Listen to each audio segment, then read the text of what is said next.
And what you need to look at is the test in the section. Did the second defendant reasonably believe that it was not acting in breach of the FS prohibition?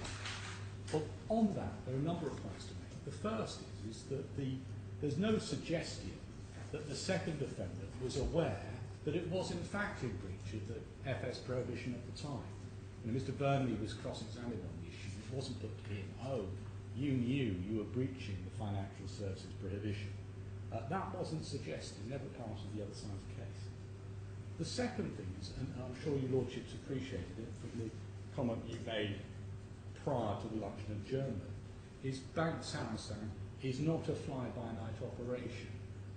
This is where the typical cases I've said, you've got a fly-by-night operation, wholly unregulated, targeting investors in the jurisdiction. You've got completely the opposite. You've got a well-established bank that's been around for a very long time and is highly regarded. Anyone in the financial services field will know. Well, I don't know about highly regarded. I don't know the evidence for that. No, but the comment your lordship made. I mean, it's just a private bank. It's been in existence for a long time. That's yeah, and you're not successful and been around that long if you are sort of fly-by-night operation. Here, this is an operation that's fully licensed and authorised within its own jurisdiction, so it's an authorised entity. And in turn, the first defendant was authorised in the DIFC. And as I've said before, the first defendant did not have the power to contract, didn't have the power to bind the second defendant. And the first defendant had his own separate operation where it could advise but not deal. And the first defendant couldn't provide credit facilities, but we could. And what we say is that the arrangement was a normal one and a model followed by other organisations and banks. And your lordship has appreciated how complicated these provisions are. well, the answer somebody who's not very familiar with it. Even if assumed to a compliance officer. No, I specialise. In his bed. No, I specialise in financial services, and these provisions are very, very hard to apply, understand, and they're unclear. Even to specialists, these are very difficult to work out. And what we say is that I've taken you through all those four categories. Are we, just before you do that, Of course. are we entitled to infer from what the judge said in paragraph 399 that your clients did take legal advice as to the structure, the creation of Bank Sarasin-Alpen, Yes. and how it was anticipated to operate, Yes. given the delegation agreement? Are we entitled to infer that advice was taken as to the implications of the structure to questions of compliance? I think you can. I'll take you to Burnley's statement, which I think answers your lordship's question. Right. But can I just take you that in one Yes. moment, if I may? But the point I'm making, my lord, is that I've been through the four categories of specified activities, and these are provisions which are difficult to construe, and that it may be that you accept all my submissions on that, in which case there's nothing to argue about. Or you may find that I'm wrong on maybe one thing or not. But they're all reasonable arguments, and they're bona fide held and bona fide put before your lordships. Who for this purpose is holding this bona fide beliefs? We held a bona fide belief that we were not infringing the prohibition. That's Burnley's evidence. What I'm saying is, in the context of these provisions and the analysis I've given you this morning, it's quite easy to understand why that is a bona fide and reasonable belief. And irrespective of whether we waived LPP on the advice we received, we say Mr. Burnley's evidence is still material on the issue of reasonable belief. But we say the approach of the judge, which is just to ignore it, was not the correct approach. And if you look at paragraph 89 of our skeleton argument,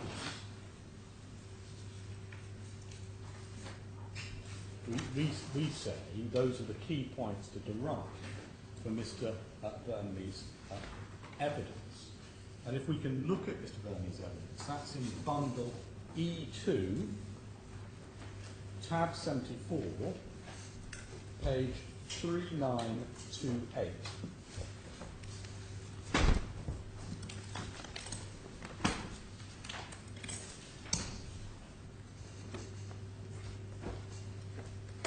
D2. Yep. E2. E2. Sorry, I'm in the wrong bundle. Yep. Yep. Tab 74. E2, tab 74, Yeah. 3298.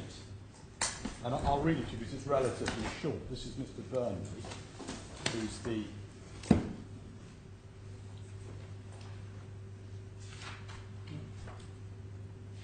I'm being very stupid today. Tab 74. tab 74, yeah. If we look at page 3927, for example, Yeah, that's got the it now. beginning of the statement. He's an attorney. And paragraph, we start at paragraph 3.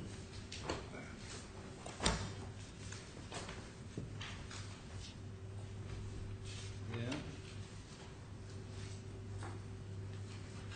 I understand that it is now alleged by the claimants, and the reason why it's put this way is it was only just before the trial began that this new allegation came in, and hence his statement is, served at very late in the scheme of things. It was served on the 14th of May 2000. He's in-house counsel, is he? He is, yes. I understand it's now alleged by the claimants that the bank carried on by way of business financial services activities as defined in the law in or from the DIFC in breach of the financial services prohibition set out in Article 41 of the law. The bank believes that the law does not and has never applied to it because the bank has never had a presence and has never carried on business or any financial service activity in or from the DIFC. I was not involved in the establishment of the first defendant, Sarasin-Alpen, the DIFC, which I understand occurred in about 2005. However, without waiving any legal privilege, I was simply informed by bank personnel that in the course of the establishment of Sarasin-Alpen, the DIFC, and the bank's negotiations of the relevant business and shareholders agreements, the bank obtained legal advice regarding the regulatory regime of the DIFC and the structure of its joint venture with Alpen Corporation. Sarasin-Alpen was incorporating and establishing the DIFC as a separate legal entity to be licensed to carry on regulated business and financial services activities in and from the DIFC, including marketing of all types of financial products, not just Sarasin Group products.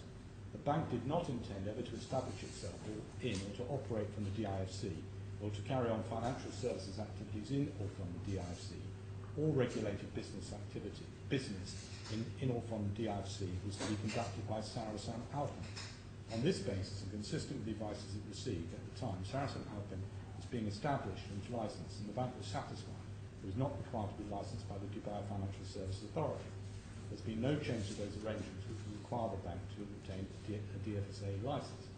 It is of course the policy of the entire Sarasin group of companies, including the bank and Sarasin-Alpen, to comply with the laws, directives and regulations applicable in the countries in which we operate.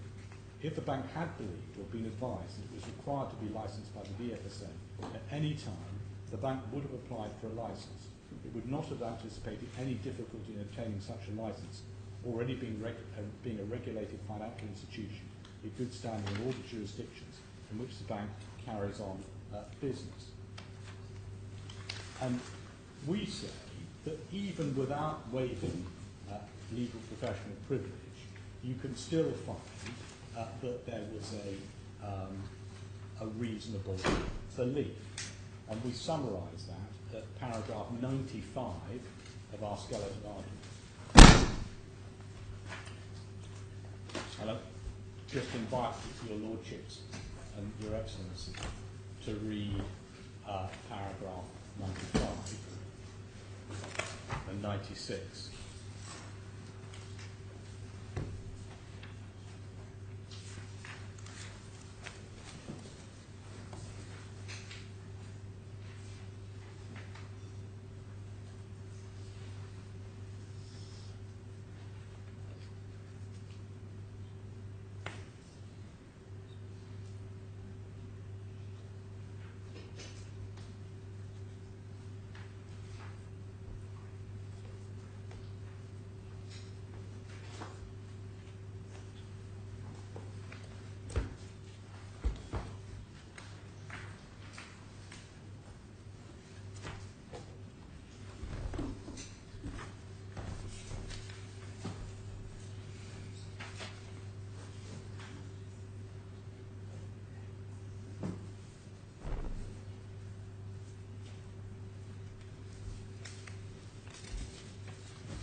Yes.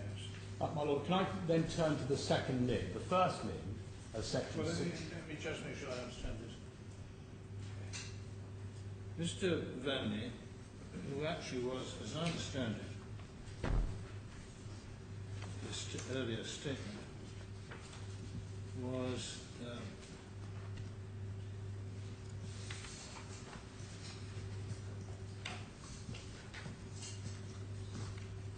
head of the Legal and Compliance Department. That was from 2004. Have I got that right? I'm just checking. I haven't got the date. So why isn't he able to speak from first-hand knowledge? Because he wasn't involved in the establishment. Right, okay. So who was? Mr. Vogel, I suppose, probably. Yeah. But anyway, he presumably, he says, legal advice was obtained, and I assume there was something in the file. I mean, what is said here is we received, or my employers received anonymous advice on these topics, full stop. Anonymous and undisclosed. Not very telling, is it? I think that if the sole text is, did we receive advice and did we follow Well, it? depends who from, doesn't it? Yeah, I agree. I mean, if he sought advice from a divorce lawyer in Aylesbury, isn't much point? He might get some good advice, you never know. Yeah.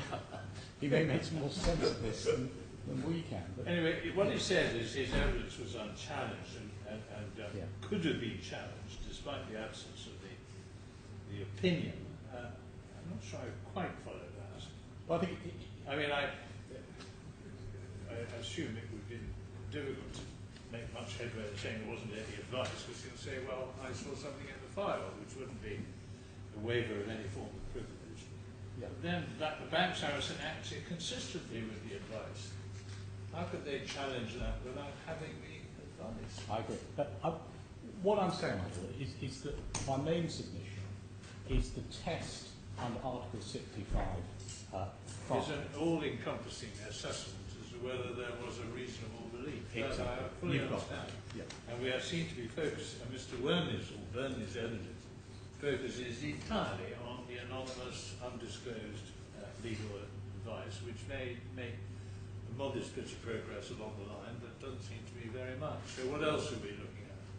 Well, the points I've already gone through, Right. and that paragraph 7 and 8, which I think are freestanding, which Sorry, is paragraphs 7 and 8. Mr. Burney's statement, Oh, indeed. which are freestanding. Yeah. That's a policy of the group to comply with all laws, directives, etc. And secondly, had it been advised that it needed a license, it would have gone out and got one and had no difficulty in doing so.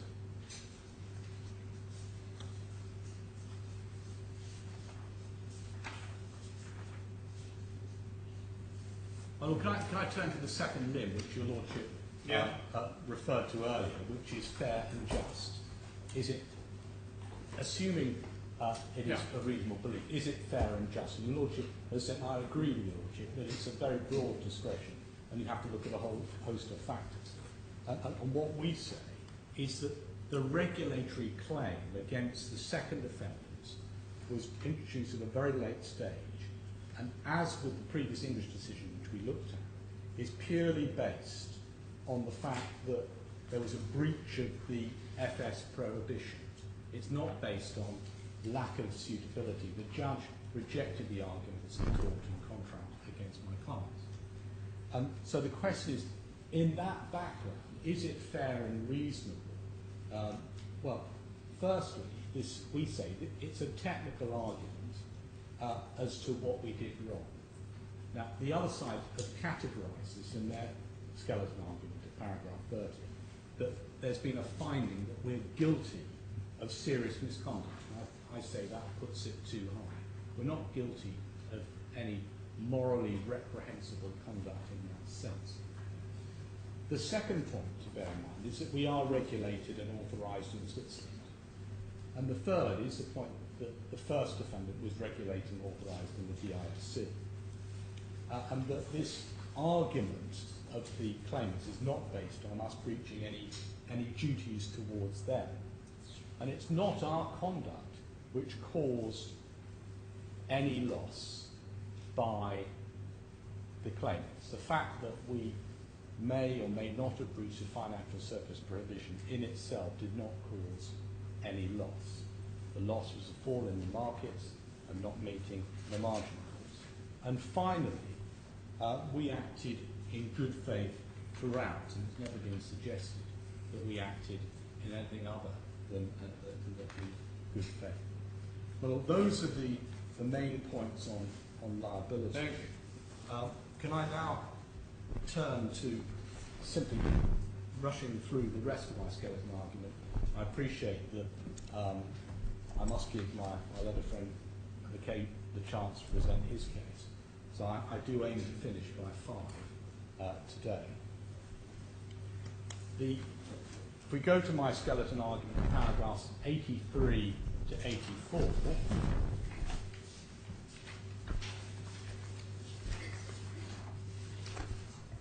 Yes. that's a causation point. It's unclear to me whether this falls within quantum or which side of the divide. I simply request that the Lordships read 83 to 85 if you feel that this falls within this part of the appeal, or should be dealt with on any subsequent appeal, that you deal with that appropriately in your judgment. But I am reserving this argument that if you don't deal with it in your judgment, in this case, that I will wish to make that on any appeal on the other aspect. The next aspect is the claimant's experience, which is at paragraphs 98 and 99 of our skeleton argument. And I'm not going to deal with that because that's dealt with, or has been dealt with quite extensively by counsel for the first defendant. The next point is paragraphs 100 to 109. I do think that your Lordships will need, and your Excellency will need to read those, but I will not elaborate on that now, but I will give you the references. So paragraph 103, SIB against Pantel, is the authorities bundle 1, tab 5, and the passage referred to in paragraph 103 is at pages 269 and 70 of that judgment. Paragraph 104, that's Whiteley Insurance, that's Authorities Bundle 2, tab 13, and the passage cited at the top of page 54, that's 104 of the skeleton argument, is paragraph 27 of that judgment. And finally, the reference at 109.2 is paragraphs 155 onwards of my learned friend's skeleton argument. That's the first defendant's skeleton argument. If you just write that in, paragraph 109.2, there's a blank for the paragraph numbers, and it's just. Just repeat the numbers. It's 155 onwards. It's just 155 the following. Thank you. So can I just make sure I've absorbed what that section is? Of course. Because I'm very much aware that this whole section could overlap with quantum, and we're still waiting for the quantum judgment. Yes. I think that must be right. Okay, thank you very much. Thank you very much. And my Lord, the next section is ground 6, which is paragraphs 110 to 112. And again, that's been dealt with by my learned friend. And again, that may be part of the quantum in any event. And then finally, on our appeal, is the cost point. It's a very brief point, and so if I can deal with that as briefly as possible. What we have is the judgment of the 30th of October 2014, and that's in bundle A1, tab 2, at page 179.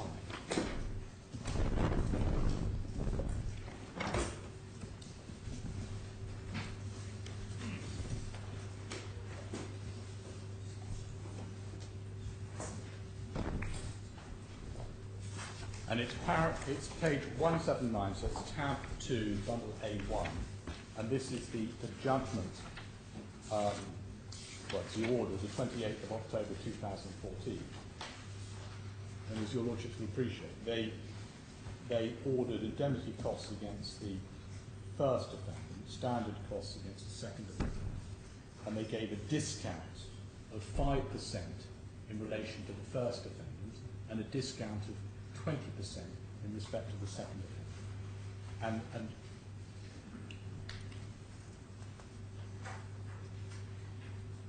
he noted at paragraph 11 that in relation to the first defendant, that he took the view that the contractual claim would have succeeded were it not for the fact that by reason of the breach of the financial services prohibition, the agreement on that contractual claim was based had to be treated as void. And so the judge, as against them, accepted there may well be another separate course of action over and above the regulatory claims against the first defendant. As against my client, there had been no finding of any breach of contract or tort or misrepresentation in the learned judge's judgment. And what he did at paragraph 13, he made a larger discount in relation to the costs awarded against us, because the regulatory claim on which the claim succeeded against the second defendant was not introduced until a late amendment a few months before trial. But much of the preparatory work needed to meet the regulatory claim introduced by amendment would have already been done in preparation for meeting the other claims.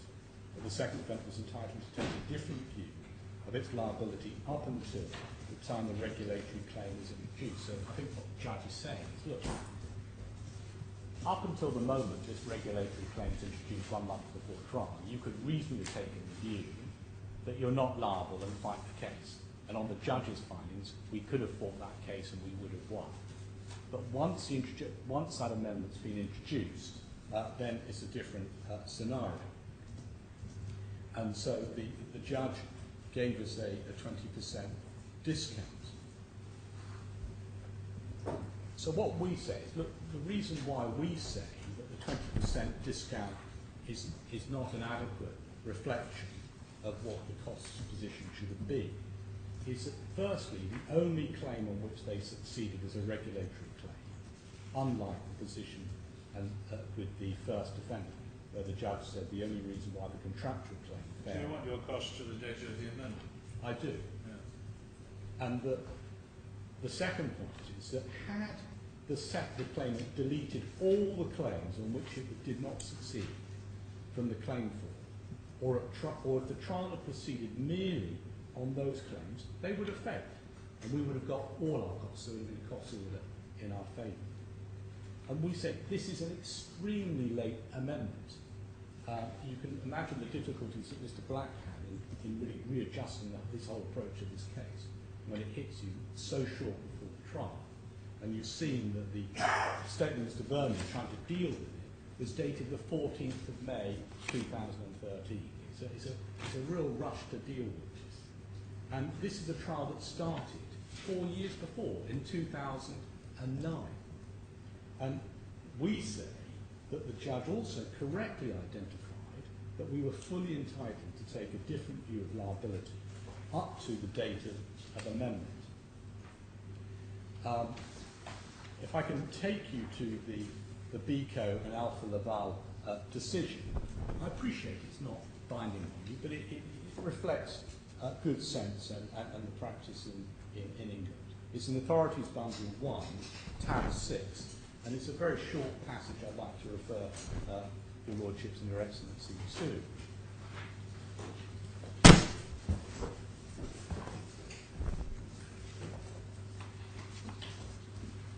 And it's a decision of the Court of Appeal, and we're looking at the judgment of Lord Justice Stuart Smith. And the page I'd like to refer the court to is page 335, and it's letters A to B. So, in my judgment, the judge erred in principle, and his order for costs is so manifestly unfair to the first defendant that he cannot have exercised his discretion judicially. As a general rule, where a plaintiff makes a late amendment, as here, which substantially alters the case, the defendant has to move, and without which the action will fail, the defendant is entitled to the cost of the action down to the date of the amendment. And then he goes on to say there may, of course, be special reasons why this general rule should not be applied. And we say there are no special reasons in the present case. And what we say is that the 80% cost order in favour of the claimants is unfair in view of the points I've made. And it fails to reflect another point, which is that in principle, the claimants should be deprived of an element of their costs because of the new claim, the failure of the old claim. So they shouldn't be entitled to that element of their costs. And we've got our own wasted costs in fighting this claim up until 1 month before trial, which would have failed, and we've been fighting it for 4 years. So your lordships may feel that the fair order for costs is either we get the costs up until the amendment and they get the costs thereafter, or you may feel that it's much easier for the taxing officer, whoever the person is here, to just simply to say each party bear their own costs, because it could be quite a complicated exercise in splitting out all the costs. But whichever way you do it,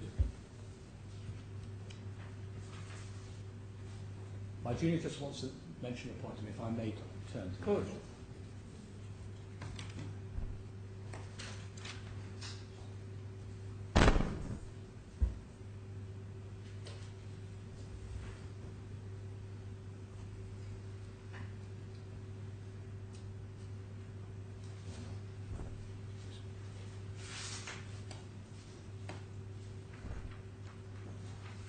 I'll try and deal with the other parts of my skeleton as briefly as possible, because that relates to the claimant's cross appeal.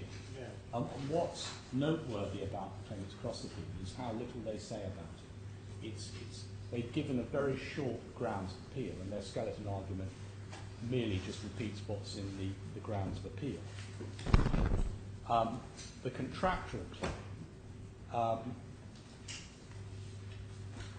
we deal with at paragraph 119 and 120 of our skeleton argument, which is that in order to succeed on their contractual claim, the claimants have to establish 4 things. One is the existence of a financial advisory contract with each of the claimants and the company. 2, that pursuant to the financial advisory contract, we owe duties to give certain advice or warnings. And it's said that those duties derive from 3 provisions of Swiss law. Article 3982 of the Code of Obligations, Article 11 of CESTA, and Article 5 of CESA. And thirdly, that in relation to each claimant, Bank Sarasin breached those duties. And fourthly, that the breach caused the alleged losses. Well, the judge's findings are at paragraph 413 of the judgment.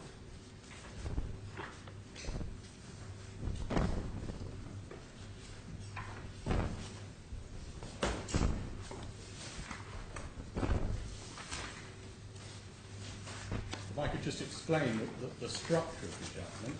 He sets out at 405 what the claimants contend, and that's effectively what I've just said now, but slightly more detail. He then sets out what was common ground between the experts on Swiss law, 407, 408, 409, and 410. And 411. So he sets out what the experts have in fact agreed. And then at 412 he sets out the contentions of the parties and why Bank Sarasin say that they were not liable. And then his conclusion is at paragraph 413. For the reasons set out in the previous section of this judgment, I'm satisfied that Mr. Mayor did hold himself to the claimants as performing services for Bank Sarasin, and that Bank Sarasin acquiesced in or endorsed his conduct in that respect. On the evidence before the court, I hold that a financial advisory contract between Bank Sarasin and each of the claimants did arise under Swiss law in the present case. But, as it seems to me, the claimants have suffered no damage by reason of the breach of that contract, if any, in circumstances that the court can award compensation for under Article 65(2)(b) of the regulatory law.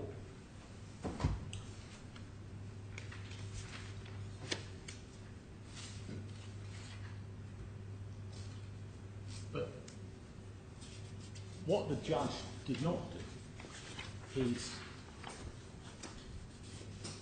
whilst finding there was a financial advisory contract, he found it globally. He didn't split the position of each of the claimants. He found that Mr. Mayor held himself out as acting for the claimants. But he made no detailed findings as to what the duties under the financial advisory contract entailed. He didn't apply that to the facts of the present case. He made no findings that Bank Sarasin in fact breached the financial advisory contract or the duties said to derive from Article 3982 of the Code of Obligations, or Article 11 of CESTA, or Article 5 of CESA. But he did say that in any event the claimant suffered no loss for breach of contract. And he used the words, if any, so he's made no finding of any breach of contract by my clients in circumstances where the court's going to award compensation Article 65(2). Now, the judge did correctly identify various points of Swiss law as agreed in their joint memorandum, and effectively he set out various parts of the joint memorandum and the earlier parts of the judgment I referred you to. But in order to have a financial advisory contract, it's accepted that you can have one without formal requirements. Of course, ordinarily you'll have a written contract saying this is an advisory contract, advisory relationship. You don't have that here. But it can effectively be concluded without any formal requirements. But by Article 398 of the Code of Obligations, the financial advisory contract must be executed diligently and faithfully. Well, the judge made no findings as to whether or not we did exercise our duties diligently and faithfully. And he said that a duty of diligent and faithful execution may encompass the duty to inform and disclose risks. But then, paragraph 4 on page 60, the extent of the duty to inform in the context of the financial advisory contract depends on the business experience of the client and various other factors. Well, what the claimants are saying, and I've summarised in paragraph 124 in their skeleton argument, they say, well, it's Article 3982, Article 11 of the CESTA, Article 5 of CESA, but neither Article 11 of CESTA nor Article 5 of CESA were even pleaded in the pleading. And leading counsel for the Bank Sarasin went at trial made it clear that he was not going to be cross-examining the claimant's experts on those two matters because it wasn't a pleaded issue. And the other side were asked to particularise their claim under Swiss law, and their response to the request for further information only mentioned Article 3982, paragraph 7.1. Paragraph 7.1 of the response. Just for your Lordship's note, it's bundle B, tab 14, page 307. So those aspects of Article 11 and Article 5 were not even pleaded. But the judge's reasoning on whether or not there was a financial advisory contract was extremely limited, as set out at paragraph 125. He said, on the evidence before the court, I hold that a financial advisory contract between Bank Sarasin and each of the claimants did arise under Swiss law in the present case. Now, what the judge didn't do, paragraph 213, is identify what that evidence was. And so I submit it's necessary to look at, well, what are the requirements for a financial advisory contract? And the two requirements are set out at paragraph 127 and in Professor Noble's report. And I'll take you to that now. It's at bundle K, tab 286, at page 7915. So at bundle K, tab 286, 7915.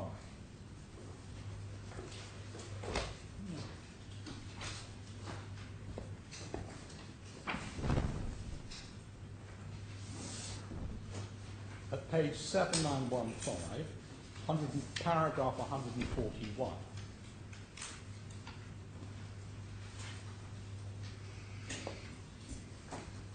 My lords, if I'm going too quickly, please tell me. I'm very conscious. Page 7915.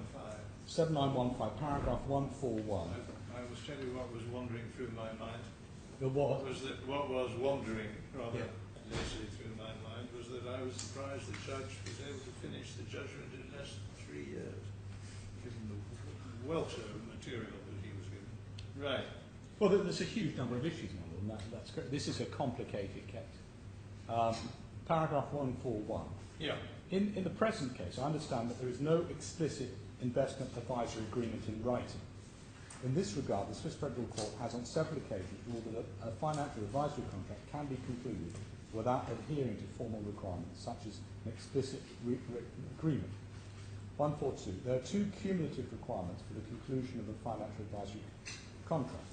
According to the case law of the Swiss Federal Court, a financial advisory contract arises where there is one, an ongoing long-term business relationship between the bank and its client, and in addition, and based thereon, two, a special relationship of particular confidence is developed, so that the client can expect in good faith to be advised and unwarned without being asked. Thus, a financial advisory agreement requires that advice is regularly sought. So those are not alternatives, but cumulative. They're cumulative, that's correct, my lord. Yeah. Thus, a financial advisory agreement requires that advice is regularly sought and given during a long period of time. In the aforementioned decision of the Swiss Federal Court, the relationship between the bank and its client lasted 2.5 years. In this context, the Swiss Court pointed out that during this aforementioned 2.5 years, there were intensive and frequent telephone contacts between the client and the bank. Based on this ongoing relationship, a special relationship of confidence arose, which entitled the client to expect and to receive advice from the bank. In the present case, the period between the first and last investment was only about 8 months, and between the account opening and the first investment only 2 months. And more importantly, there was, as I understand, no significant contacts between the second defendant and the claimants. However, it remains within the court's discretion to affirm or deny the presence of an ongoing long-term relationship, as this involves a question of fact or interpretation thereof and has to be assessed by the court. And as according to Swiss law, the claimants bear the burden of proving an ongoing long-term relationship and a special relationship. The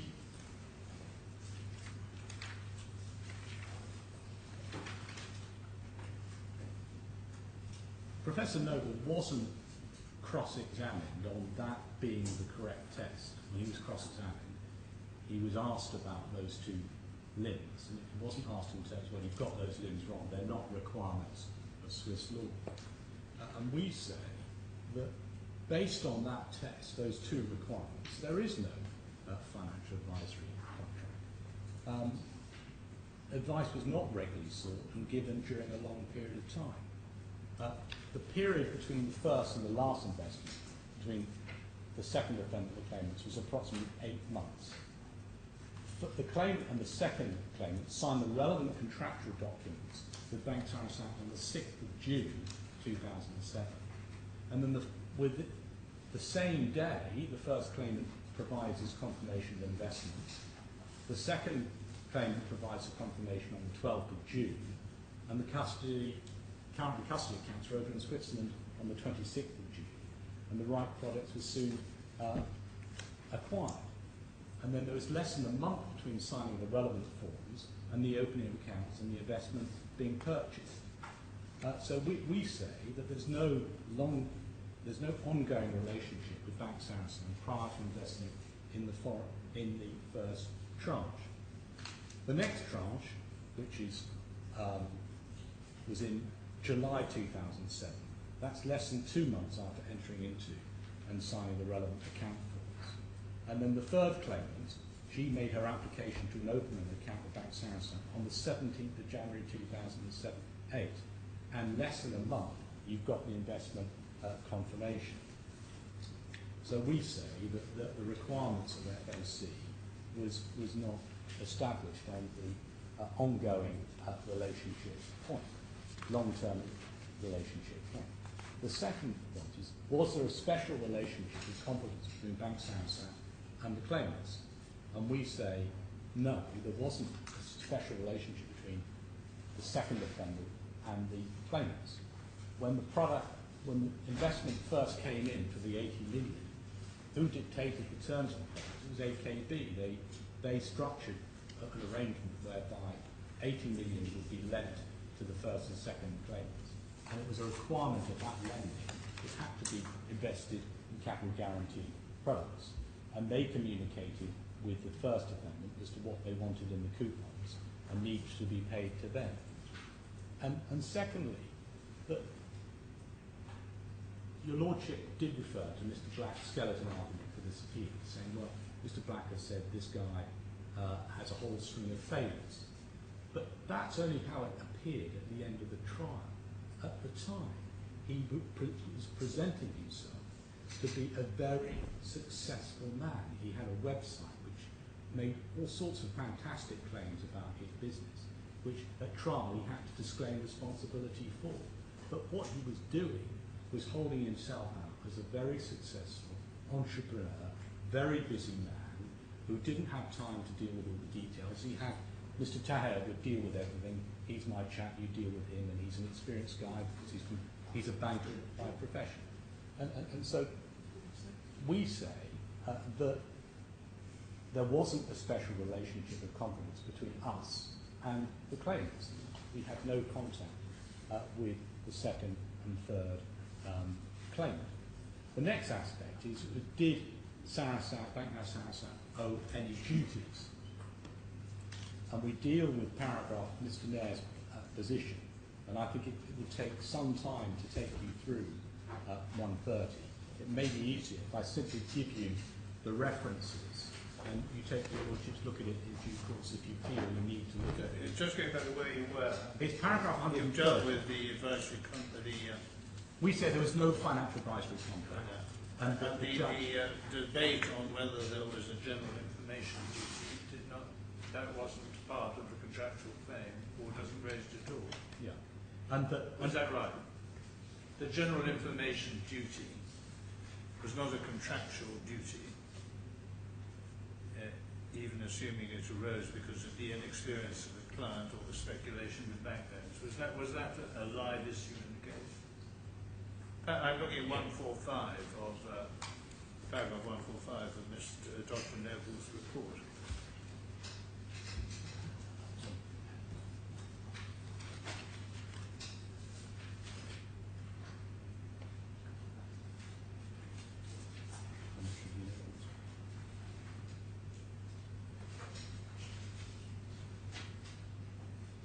Well, let's put it this way.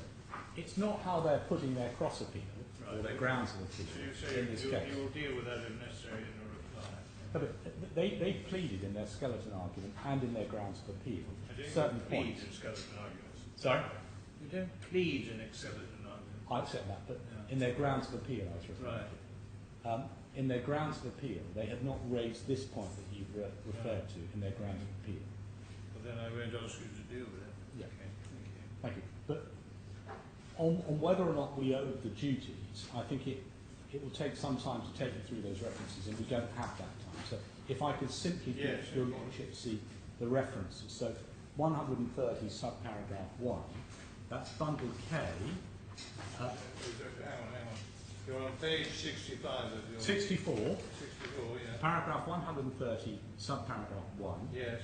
And I'm just giving you the references in the memorandum. Oh, I see, the K288. Yes, so it's K/288, 8083, item 2. Then across the page, item 2A, subparagraph 2A, that's item 4 in the same document. Number 3 is item 6. And subparagraph 4 is Mr. Noble's report at paragraphs 105, 116 to 119, and that's K stroke 2. Well, I mean, that's in your note at the bottom. That's in the note, yeah, that's fine. That's fine. Yeah. And then I think the others are in the note. Yeah. As regards the Code of Obligations,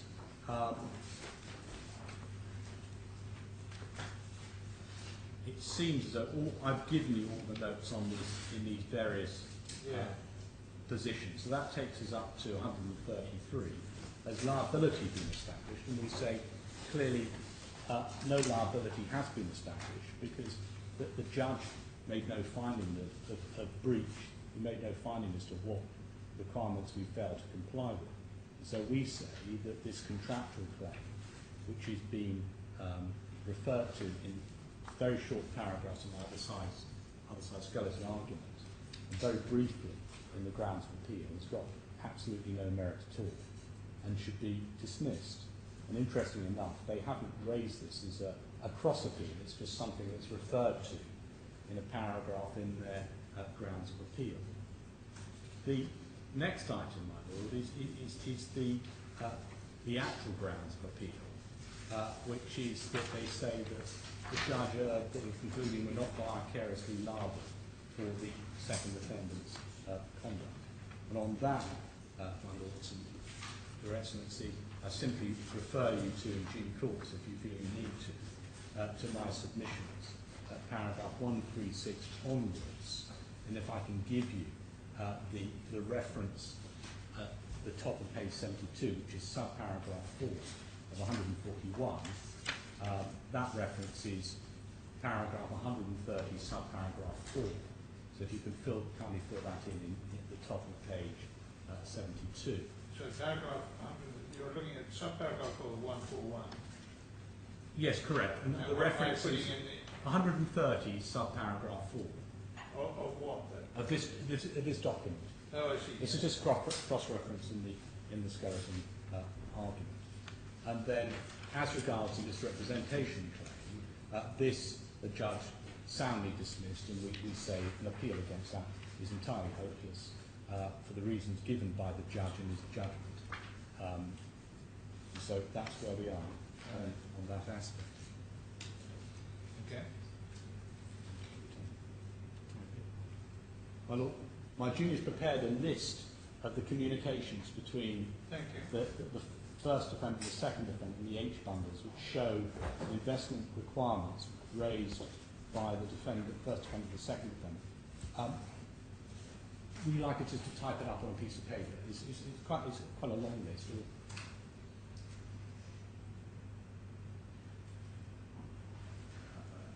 I haven't spoken to my colleagues. There might be something to be. We're being given quite a bit of homework.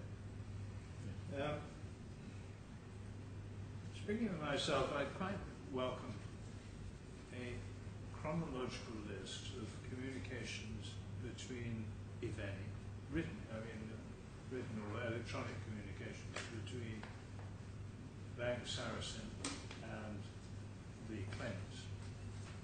A chronological list of communications between the claimants and Bank Sarasin-Alpen, and then the document which is in drafts, communication between Bank Sarasin-Alpen and Bank Sarasin. I'm sure the When I say chronologically, I think that could be confined to the years. Well, I'm not sure I got a sufficient grasp, but in 2007 and 2009, that's good. And Ms. Brindle simply asking, would you like that in 3 separate documents? Yes, I would. Yeah. Or certainly in 3 separate sections if on the same document. And unless your junior's writing is absolutely perfect, wouldn't mind it being typed. Thank you. That'll be done, Lord. Thank you very much. So, my Lord, those are the submissions on behalf of the second. I'm sorry we may have rather hustled you along. We've got a lot to... I know you put a lot. Yeah. Thank you very much. Thank you. Well, on the question of housekeeping, there's just one matter I wanted to raise. This is not adding to any of the Lordship's task at all. You may remember that in our indexes, particularly to the age bundles, we had cross-references to the trial bundle. Yes. Trial deed. And my learned friend, I think, suggests that if the court adopted, it might be helpful to have the reverse schedules. In other words, so that you can look at a trial reference and immediately find it in the age bundles. We've done that. Can I hand those up? Thank you. First of all, just explain them and then tell you what should suggest where they might be put. Just first of all, just so I can show you what it is. I hope this is what was suggested. I hope the learned friends got a copy. Thank you so much. So, for the most part, my lord, the left-hand column are the trial bundle references, which you see from time to time, either in the judgment or in witness statements or whatever. And then they are then referred to the appeal bundle in the penultimate column, the nearest column to the right, bar 1, so that you see that they're mostly, I think entirely, to the age bundles. That's extremely helpful. Thank you very much. We do actually go on for good measure, although this may be less helpful, beyond the D bundles to, I don't think this is going to matter too much, but to write it in the last 2 or 3 pages of this, the core bundles at the trial, starting on page 18 of this document. That you probably haven't really come across. I didn't know there was one. No, well, if you were to stumble upon such a thing, that's it. My lord, I suggest that you put this at the beginning of bundle H1. Yes. For want of a better place to put it. Thank you very much. Either immediately before or immediately after the index. I don't mind which, which is no mind. Thank you very much. Since I left the point alive when we closed the play yesterday, we have considered the question of damages, and we have concluded that it would be appropriate to leave all aspects of damages, if necessary, to a further hearing. Yes. Thank you. Let me just clear the decks, Mr.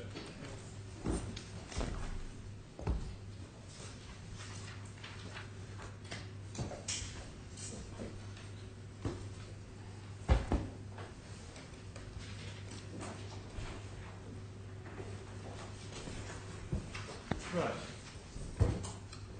My Lord, Your Excellency, if I could just start explaining the sequence in which I'll cover matters in my 12 hours. I'm first going to deal with the judgment against the first defendant, Mr. Brindle's client, in relation to the factual matters going to the conclusions of suitability and breach of contract. In other words, the way in which these products were sold to the claimants, why they shouldn't have been, and in doing that I'll deal with the attack on the judge's findings on those points. I will then deal with the client's question, then deal with any outstanding more legal issues on suitability, then turn to the appeal by the second defendant, Mr. Malik's client, and then finally my cross appeals. So starting with the factual issues relating to suitability and breach of contract, the key questions are: what were the claimant's requirements, did the products meet the requirements, and were the risks fairly disclosed, and whether the judge's findings on these points can be appealed.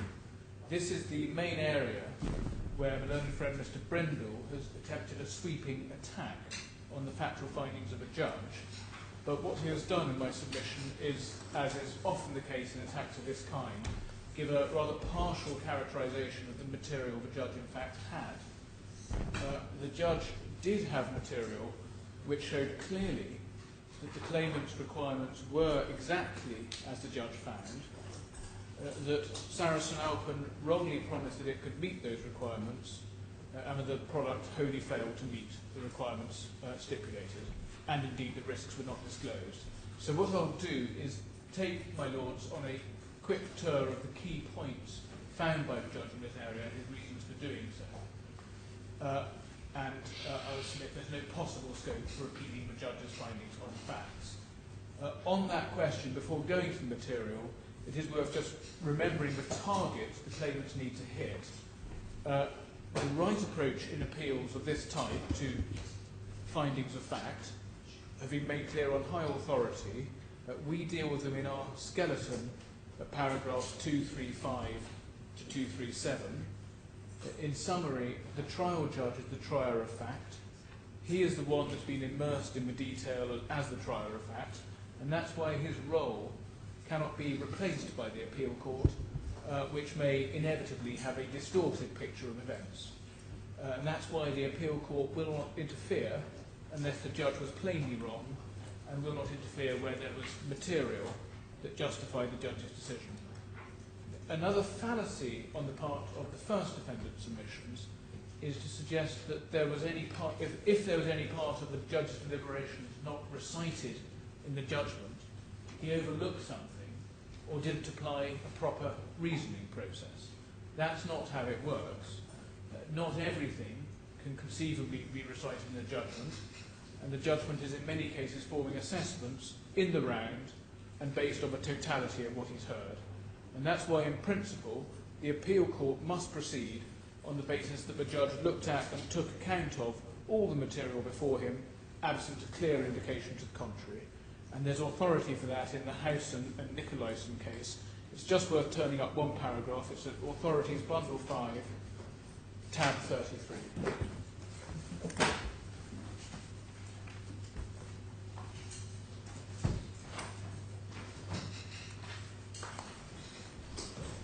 I've referred to some parts of the case already in my skeleton,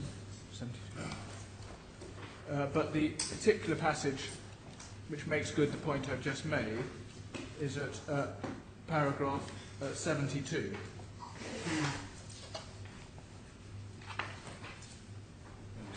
As noted above, Authorities 5. yes, tab 36. mine's in tab 33. No, sorry, I misheard you. Yeah. No problem. Thank you. Paragraph. A Canadian case. My Lord, yes, it's a familiar proposition. Paragraph 72. As noted above, this court has previously held that an omission is only a material error if it gives rise to the reasoned belief that the trial judge must have forgotten, ignored or misconceived the evidence in a way that affected his conclusion. In the present case, it's not clear that the trial judge's reasons which portions of the evidence of Mr. Loughlin, Craig and Toby Peterborough House and she relied on, or to what extent. As we have already stated, the full evidentiary record before the trial judge, and absent further proof that the omissions in her reasons were due to her misapprehension or neglect of the evidence, we can presume that she reviewed the evidence in its entirety and based her factual findings on this review. This presumption, absent sufficient evidence of misapprehension or neglect, is consistent with the high level of error required by the test of palpable and overriding error. We reiterate that it is open to the trial judge to prefer the testimony of certain witnesses over others and to place more weight on certain parts of the evidence than others, particularly when there is conflicting evidence. The mere fact the judge did not discuss a certain point or certain evidence in depth is not sufficient ground for appellate interference. And that's, in my submission, a pithy summary of a well-known proposition for appellate courts considering appeals on findings of fact. So against that background, just to go through the key factual events in this area, as my lords now know, the claimant's requirements were communicated in particular at a series of meetings in early 2007. The position was, at trial, that there was not a single contemporaneous note of the meetings, any of them, or of what was said to them. The Saracen side simply made or kept no notes at all. From the Saracen side, Mr. Nair was at particular meetings, but the defendants did not adduce any evidence from him. And contrary to a submission my learned friend Mr. Brindle made, there were inconsistent explanations as to why Mr. Nair had not been called. In opening, Mr. Brindle suggested that in substance it was because Mr. Nair was a venal person who just wanted to be paid for his evidence. That's what the judge recorded at paragraph 167 of his judgment. That itself was telling, but there was then a wholly separate explanation from Mr. Nair for not calling him. Sorry, from Mr. Walia for not calling him. What Mr. Walia suggested was that Mr. Nair had in fact come and given a draft witness statement, but he couldn't get his permission from his employer to be a witness. But he did say that Mr. Nair was in the jurisdiction and indeed in the building, so presumably could have been called. Now, my learned friend, Mr. Brindle, took my lords to part of Mr. Walia's explanation on this area, but he didn't go to the last part of the passage of cross-examination, where Mr. Walia, in fact, disavowed my learned friend, Mr. Brindle's original explanation in opening. That is at bundle D2, tab 55.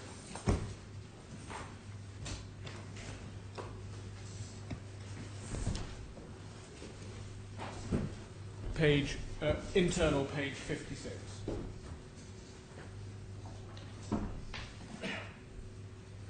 Mr. Walia said, answer beginning at page, having the question asked, that the position must be that Mr. Nair would say anything for money and would be seen. Sorry, I'm going ahead, my lords. It's at day 5, page 56, tab 55. The reality is you recognise that Mr. Nair would say anything for money and would be seen as such by this court, and that reflects your view of Mr. Nair as well, doesn't it? Answer, no. Again, he worked with me for a long time. He did a great job of whatever he did. Maybe at a point in time, this is what the client is saying he did. Specifically, I asked Sharad when he came to see me, and he said he did not do any such thing, but the client claims so. I don't know how to refute that. And what Mr. Walia is suggesting, having originally suggested he had a witness statement, is inconsistent with Mr. Brindle's explanation in opening. So, 2 points following from that. One, it all reflected pretty badly on Mr. Walia. 2, no surprise that his judgment at paragraph 167, the judge considered Mr. Walia's explanation implausible. It was inconsistent with the explanation given by his own counsel in opening. If it were really right that Mr. Walia had, that Mr. Nair had tendered a witness statement and only wasn't arriving because of some problem with his employer, my learned friend Mr. Brindle couldn't possibly have given the explanation he did in opening. And so that explains the judge's, that part of the judgment. So that left Bank Sarasin-Alpen with Mr. Walia as their witness, and although Mr. Brindle has suggested with vigour that the learned judge was hard on Mr. Walia, that is an unfair submission. Mr. Walia was a shocking witness, and indeed as shocking a witness as one is likely to come across, as is apparent from reading the transcript of his evidence, and indeed was already apparent even reading the limited portions my learned friend Mr. Brindle went through on Sunday. Mr. Walia was systematically evasive, he transparently made things up as he went along, and the judge was entirely justified in my submission in each of the interventions he made. And what was telling, given that my learned friend made a criticism of the judge's interventions, is that the judge did not do the same and did not need to do the same with other witnesses, including other witnesses on the defendant's side, such as the Swiss bankers who were called. It was an indication of quite how difficult Mr. Walia was and quite how evasive he was. Now, back on the cast of witnesses, there were also witnesses from the claimant side who were present at those meetings, including Mr. Taha, who was an ex-employee, not an employee, and the other two. There were also the other two claimants who were not present at the meetings but gave evidence of their attitudes to risk. Now, coming to the meetings themselves, what in my submission you see is that, contrary to the impression given by the defendants, the judge's conclusions about what was communicated in terms of requirements were exactly as the evidence indicated. So, the first meeting was the introductory meeting between Mr. Taha and Mr. Nair, dealt with at paragraph 74 of the judgment. Now, the only person who could give evidence about that was Mr. Taha, because Mr. Nair wasn't there, and the judge formed an assessment of Mr. Taha, quite fairly we say, that he was an honest witness. One small point here, there's an observation from my learned friend, Mr. Brindle, that Mr. Taha didn't give evidence on oath. That, in fact, was a problem raised by Mr. Brindle's side, who suggested, when we were trying to arrange the video link arrangement, there was a legal impediment in administering oath by video link from the DIFC court. Mr. Brindle didn't demur when the judge suggested that the evidence could take place without an oath, and it's never been suggested until now that that might suggest the quality of his evidence. But the judge accepted Mr. Taha's evidence about what Mr. Nair said, and I would add that paragraph 25 of Mr. Taha's witness statement wasn't in fact challenged or contradicted by Mr. Brindle in cross-examination. And if you'll note, the reference to the relevant part of the transcript is at D1. Sorry, I don't have paragraph 25 of the statement in my head. What's the significance of that? That's the passage that deals with this meeting. So I'm trying to move quickly, but my Lord is absolutely right to interrupt me. What I should say is... It's quite worth making, it's quite worth understanding. Yeah, no, quite, my Lord. Paragraph 25 is at bundle E2, tab 69. Yeah. Paragraph 25, is it? Paragraph 25 is the passage that deals with that meeting. So on that meeting, evidence only one way from Mr. Taha, unchallenged. And for my Lord's note, the reference to the transcript where it would have been, was going to be, if it was going to be challenged, it would have been, is it, sorry, I've got a wrong reference. Bundle D1, tab 54, internal pages 55 to 56. So that's that meeting. Judge's finding entirely justified. We then move to the 24th of April meeting, which is the much more important meeting, attended by Mr. Khorafi, Mr. Taha, Mr. Nur, and Mr. Al-Shati. Now here, the claimants had all four of the attendees from their side as witnesses, and the defendants had Mr. Alia. And the judge's findings are summarised at paragraph 6 of his judgment, 76 of his judgment.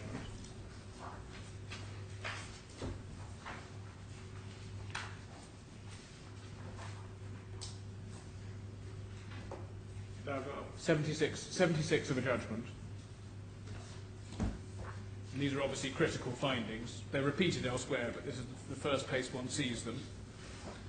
And at this meeting, the judge says, at this stage, it is sufficient to state that I find at the meeting on 24th of April 2007, Mr. Wali and Mr. Nair were made aware, insofar as not already aware, that Mr. Al-Khorafi and Mrs. Al-Hamad wished to invest monies which were to be borrowed from ABK.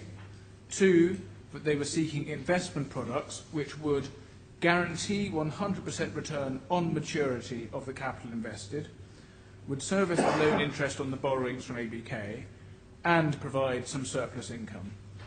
And what one can do, and I've done, it may help, is one can insert a little A, B and C. A before guarantee 100% return, B before would service the loan interest, C before provide some surplus income. And further, that Mr. Al-Khorafi was assured by Mr. Walia that Sarasin-Alpen could offer structured financial products which would meet those requirements. I find that in particular Mr. Al-Khorafi was assured by Mr. Walia at that meeting that the structured financial products to be offered would ensure that if held to maturity there was no risk of capital loss, that the coupon payments would always be sufficient to service the interest on the ABK loans, and that it could be expected with a high degree of confidence that the investments would provide capital profits on maturity. So those are crucial findings by the judge. And those are the findings that are now challenged, and where I suggest there's not remotely any basis for a challenge.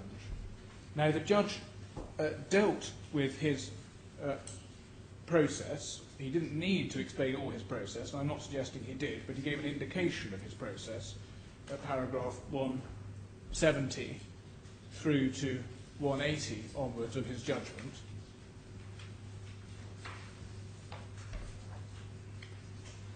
And the way the judge approached it is by setting from paragraph 170 onwards. He started off by setting out the protagonist's witness statement evidence. He then dealt with the cross-examination from both sides, and there are some crucial features of that, which we need to briefly go to. The first feature is that Mr. Brindle's own case, as put to Mr. Al-Khorafi, was pretty much what the judge found in the first and second, or the points I've just been to in paragraph 76 of the judgment. One sees that from paragraph 178 of the judgment, where the judge says, in the course of his opening or his cross-examination at the trial, Mr. Alia confirmed that the substance of his case as to the meeting on 24th April was, as had been put to Mr. Al-Khorafi by Sarasin-Alpen's counsel, Mr. Brindle QC, that, and here's the passage from the cross-examination of Mr. Al-Khorafi. What you, Mr. Khorafi, made clear to Mr. Alia that you wanted was, 1, capital protection, 2, money that you could pay to cover the funds advanced by ABK, and 3, some return. And by the Lord's note, the reference to Mr. Brindle actually putting it that way is at D1, tab 52, at day 2, page 21. Page 71. 21. So on this pretty crucial point, the learned friend Mr. Brindle put what was, in essence, the key planks of our own case to Mr. Al-Khorafi. And the judge picked that up, as is clear from paragraph 178. The second point is that Mr. Alia accepted these same propositions as reflecting his case in the action. And the reference is bundle D2, tab 55, page 63,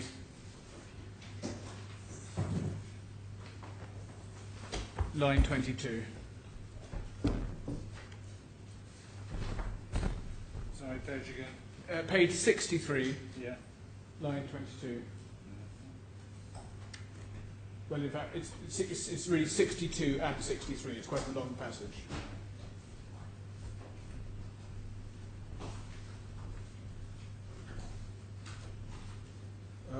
What I do is read the proposition that Mr. Brindle had put to Mr. Al-Khorafi and ask Mr. Alia if that represented his case in the action. His answer, correct, it's correct. So, not only Mr. Brindle putting the case to our witnesses, Mr. Alia, his witness, accepted it. Now, just on that case that was put and accepted, one can see again, just looking at paragraph 178 of the judgment which I've just been to, the 3 elements do encapsulate our case. The promise made was one of capital protection. It was of money that you could pay to cover the funds advanced by ABK, and it was of a return. And as the claimant's witnesses were clear, what they understood was they were going to be able to repay, have all their capital guaranteed at maturity, which meant they could repay the principal of the loan. They were going to have interest along the way, so they could, in the form of coupons, so you could repay the interest on the loan, and you had the prospect of a return. And obviously, just looking at the judge's, the words of a judge and Mr. Brindle at 178, you don't get to the return position until you've cleared principal and interest. So there's no doubt from the claimant's evidence about what they said they were promised, and in substance, it was put, indeed, to the claimant and accepted by Mr. Alia. So, it is fair to say that Mr. Alia, elsewhere and later in his evidence, tried to row back on some of this and tried to say that there wasn't a promise of capital protection to this extent. I accept that. certainly part of his evidence, he accepted that case. Now, and just on Mr. Walia rowing backwards, one actually sees that at paragraph 180 of the judgment. But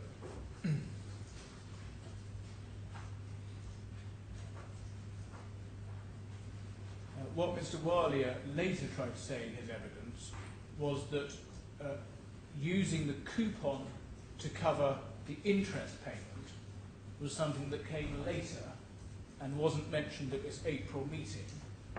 But that didn't work because it was inconsistent with his own witness statement at paragraph 58 of his witness statement. And what Mr. Walia, when cross-examined about that, did was retreat on that, and he accepted that he did tell Mr. Khorafi that the coupon would meet the interest payment to ABK.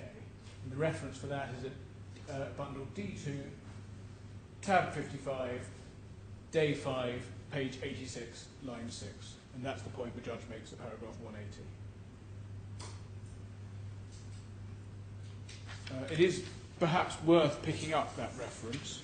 So that was day 5, page 86. Day 5 being divided 55.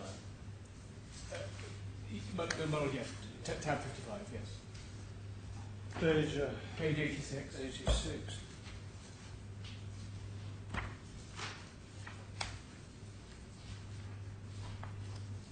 So at the top of the page, it says it was put to Mr. Al-Shati on Sarasin-Alpen's behalf by Mr. Brindle. You take that word always in sentence accurate effect what you said at the meeting. This is again your case in litigation. Is Mr. Brindle fairly summarising your case in this litigation correct? I then say, but the problem with that is it amounts much the same thing, doesn't it? No, you're telling Mr. Khorafi the coupon would meet the interest payments to ABK. What else is he going to understand except that it would always meet the interest to ABK? And then moving down to paragraph 87, down to my question, what you said in your own mind, you thought there was headroom, therefore notwithstanding the difference between fixed and floating rates. Sorry, yes. What line are you reading? Sorry, I'm starting at line 7. Are you saying that in your own mind you thought that there was headroom and therefore notwithstanding the difference between fixed and floating rates, you felt it safe to tell them the coupon would be? Answer, they didn't ask them. They didn't ask me. Like I said, if they asked me, I would have told. It was just my own personal thought. The difference, whether it's 5, 8 or 10 was always there. They did the calculations. They didn't ask you, you didn't tell them that there was a risk that the floating rate might not. I think in this particular case they know it all. And so what one sees from the answer at page 87, line 11 to 14, is one understands the rationale for the claimants being given the promises that we suggest and the judge found they were given. Mr. Walia, and no doubt Mr. Nair, thought there wouldn't be a problem with this investment, because whatever the interest rate was under the coupons, the growth would be, in their mind, sufficient. And therefore, that no doubt is why they gave the assurances to the claimants that they would get capital protection in the sense of getting all their money back on maturity, plus meeting the interest along the way with the prospect of return. While we're on this point, my learned friend has made quite a lot of the idea that this product was a ridiculous and impossible product. Now, one needs to treat that... said the actual product. No, sorry, I don't mean that. The product, as we say we were promised, was an impossible product. I'm grateful. Now, one has to treat that with some care, because the idea of an instrument which will pay your money back at maturity and give you interest along the way and give you the prospect of return isn't particularly outlandish at all. A high-yield bond, for example, take a 10% bond. That is exactly what that is. If you had a 15% bond, you could wrap that as being a 10% bond with a 5% equity kicker of some kind. That instrument would give you your principal back on maturity, it would pay interest along the way, and it would have the prospect of return. So, especially to financially unsophisticated investors, there's nothing in the idea that what they wanted was an absurd thing to imagine they were ever getting. Now, well, the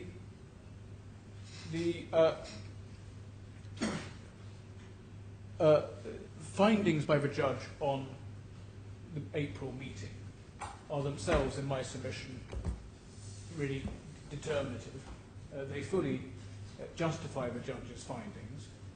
They are supported by the evidence, and there's nothing in the process adopted by the judge which suggests that there is anything that's gone wrong in the way the judge has approached the evidence. Because not only do we have what Mr. Walia actually accepted and what Mr. Brindle put, we had the claimant's own evidence and how they were approached. Now, Mr. Nur gave evidence which you'll find in bundle E2. This is Mohamed Nur, who gave evidence for the claimant. You'll find that in bundle E2 at, sorry, I borrowed E1.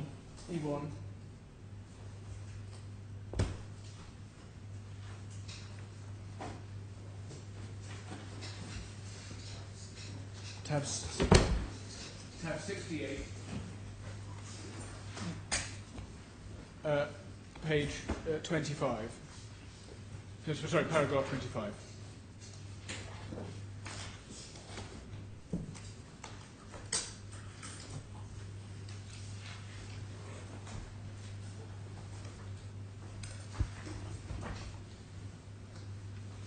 That is evidence that's quoted by the judge at his paragraph 172, and that was the subject of cross-examination. And you'll see the cross-examination at D1, tab 53, internal page 78 to 80.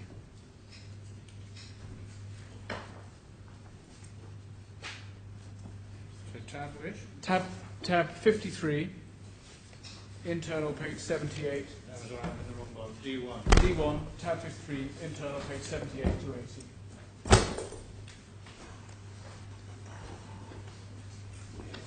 Nearly there. Sorry to be slow. Yeah. Tab 53.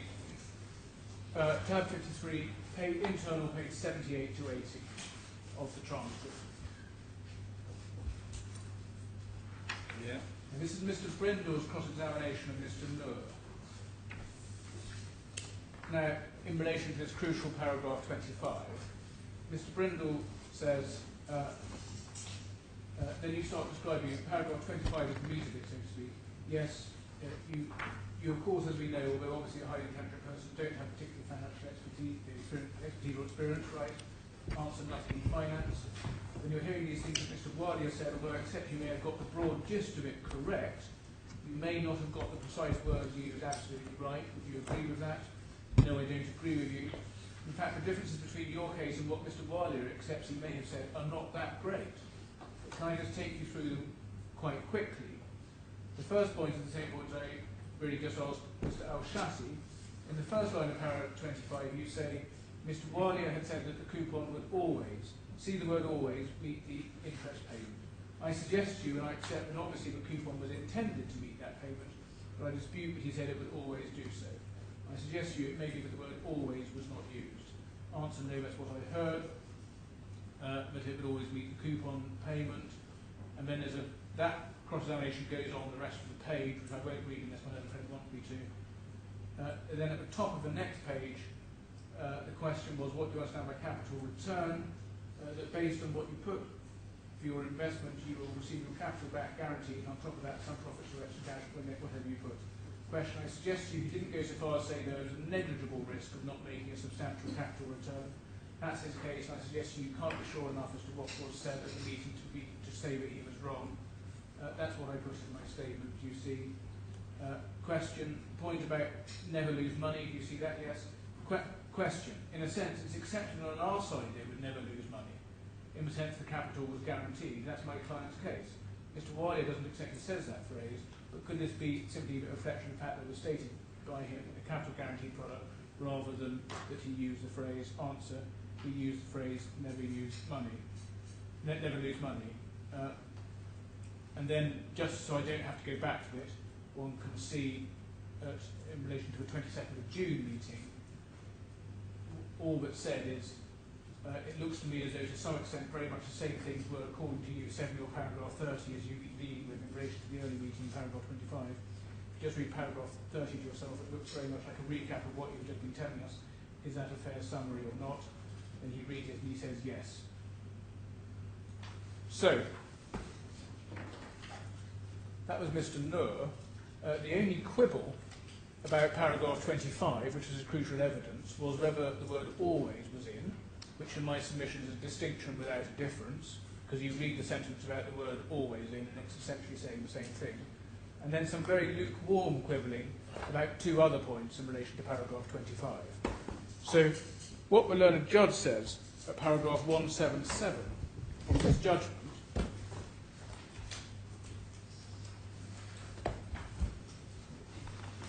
when summarising the extent of the cross-examination is absolutely spot on.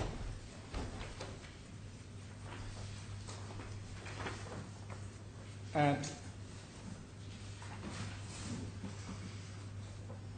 there's then Mr. Al-Shati, who gave evidence which is quoted by the judge at paragraph 173, so we don't need to go into the bundles. But he also gives evidence to the same effect, it was at 9 and 10 of his witness statement, quoted at paragraph 173. And again, the only quibbling by my learned friend Mr. Brindle was with the use of the word always.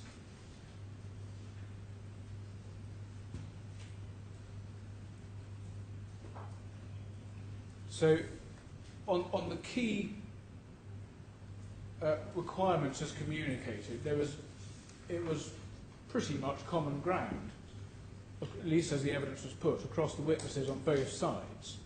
And the proposition was in the claimant's witness evidence, and in those respects not really challenged. And the judge, in my submission, was more than justified in concluding the requirements were as the claimants had contended. Now, the next part of the 24th of April, the importance of the 24th of April meeting, is that the judge also found that what was required was no risk. That's part of the judge's propositions at paragraph 76. And this was something that Mr. Alia accepted in terms. And he accepted this in terms twice, and the reference is at D2, tab 55, page 67, line 22.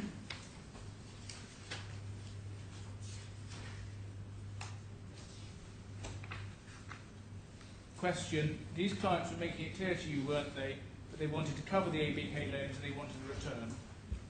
Answer, no, I don't think last week we got into discussion of doing the loans. The only thing they discussed was coupons to cover the interest paid, as far as I'm aware of discussions. Question, Mr. Khorafi made it very clear, didn't he, that he was not a gambler, he didn't want risk, and he wanted very secure investments. Answer, yes, he did. Then next question, Mr. Khorafi was not overly concerned about how much money he made from the investment, but he made it clear he didn't want to lose money. Correct. He was very clear. Now again, given that that part of the evidence was accepted and unchallenged, it's impossible to see really how the claimants can maintain their case that the claimant's requirements, so how the defendants can really maintain their case that the claimant's requirements were not as exactly as they said. A no-risk product would not have the very substantial risks that these products had, and which I'll come to when we get to the actual sale of the products. Mr. Noor also gave evidence about needing no risk, which the judge referred to at paragraph 172.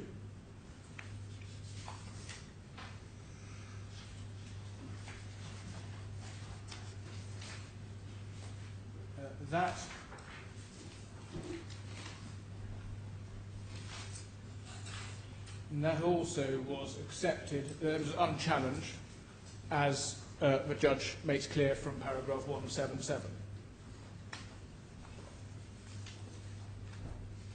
And again, for your reference, the reference to where it would have been challenged, if it was going to be, is at D1, tab 53, internal page 77 to 78. Mr. Al-Shati gave evidence at paragraph 9 of his witness statement, quoted in paragraph 173 of the judgment, that the claimants wanted no risk.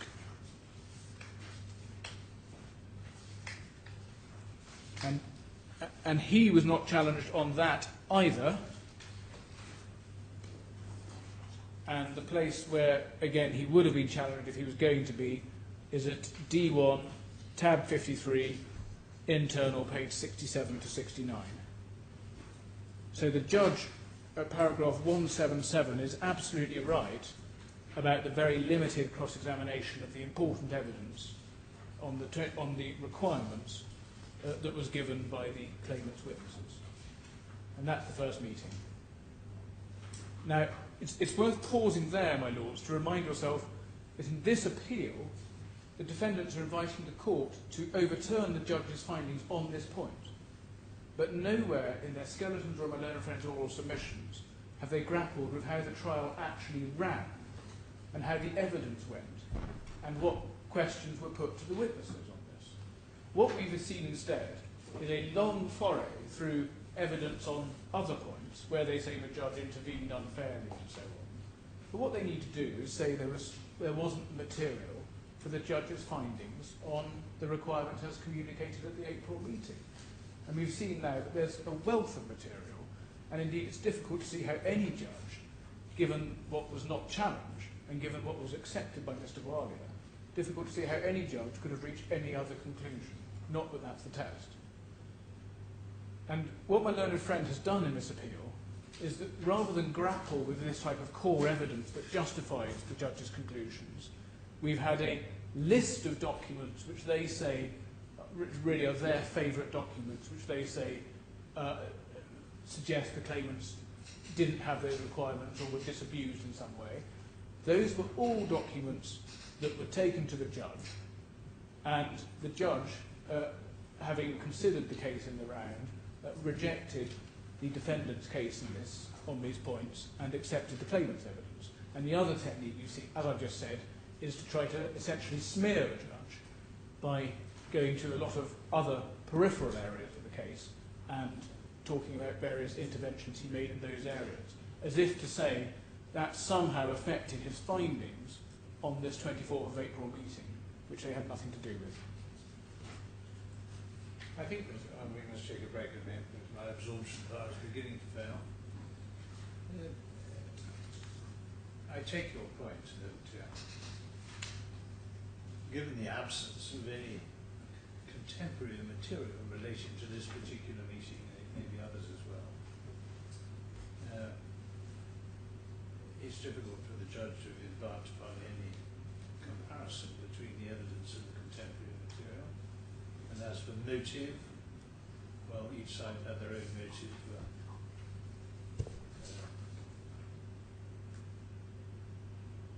either disguising they were acting as a wild salesman, or on the other side, anything to avoid paying the bill. So that doesn't take one very far, and that's probability as well. Again, probability don't take one very far on this. And the judge has made his finding on demeanour. So, as you rightly say, it's inevitable that one would have to impose a considerable amount of reliance on the judge's analysis of the oral evidence. I think the documentary point that Mr. Brindle is making, although I'm not sure he quite put it this way, the description of the nature of the investment that was being sought and the suggestion that that request was being not merely taken on board but responded to is, Mr. Brindle would say, inconsistent with the documentary material that then came into existence. Well, I'm going to come to that tomorrow. Oh, you might. Well then, shall we take a break? Can I just put down a mark? I think I can resist going into that for the moment. Can I just spell out, just to take 2 seconds, what the point is? Yeah. It's not inconsistent. In fact, some of the documentary material supported, which my learned friend didn't take me to in any detail, in fact supported our case.